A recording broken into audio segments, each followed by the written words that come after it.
Shalom, shalom et bienvenue à notre édition de la Rhapsodie des réalités de notre cher homme de Dieu, Pasteur Christ Oyakilome. Nous sommes mardi 4 février 2025 et Pasteur Christ, dans la Rhapsodie d'aujourd'hui, nous enseigne sur le thème « Le salut vous a donné le pouvoir sur le péché ». Il tire son verset d'ouverture du livre de Luc, chapitre 1, verset 77, version King James, qui dit « Afin de donner à son peuple la connaissance du salut par la rémission de ses péchés ». Parce que Christ explique et il dit, dans Luc 1, versets 76 à 77, nous voyons une révélation puissante à propos du salut. Il est dit, et toi, petit enfant, tu seras appelé prophète du Très-Haut, car tu marcheras devant la face du Seigneur pour préparer ses voies afin de donner à son peuple la connaissance du salut par la rémission de ses péchés. La première chose à propos du salut, c'est la rémission ou l'élimination du péché.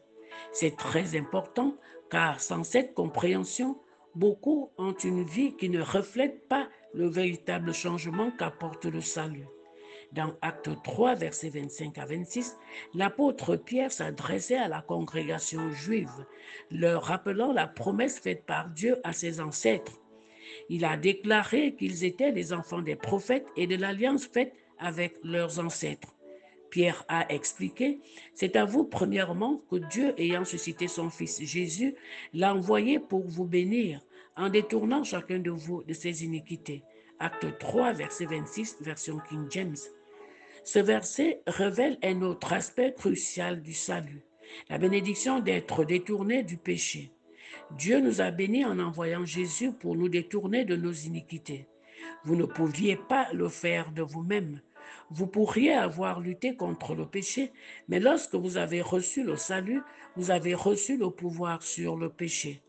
Dans Luc 24, versets 46 à 47, Jésus a clairement indiqué que la repentance et la rémission des péchés devaient être prêchées en son nom parmi toutes les nations, en commençant par Jérusalem.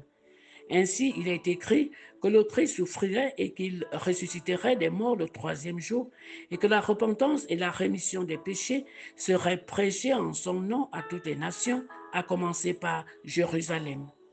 Vous pouvez maintenant comprendre pourquoi Paul s'est écrié dans Acte 13, versets 38 à 39. Sachez donc, hommes frères, que c'est par lui que le pardon des péchés vous est annoncé et que quiconque croit est justifié par lui de toutes les choses dont vous ne pouviez être justifiés par la loi de Moïse. C'est une vérité que beaucoup de gens ont besoin de comprendre. Le péché n'est pas un facteur. Son pouvoir de domination sur vous a été supprimé. En Christ, vous avez été rendu libre du péché. Cela vous aide à mieux comprendre pourquoi la Bible dit dans Romains 6, verset 14, « Car le péché n'aura point de pouvoir sur vous, puisque vous êtes non sous la loi, mais sous la grâce. » Alléluia.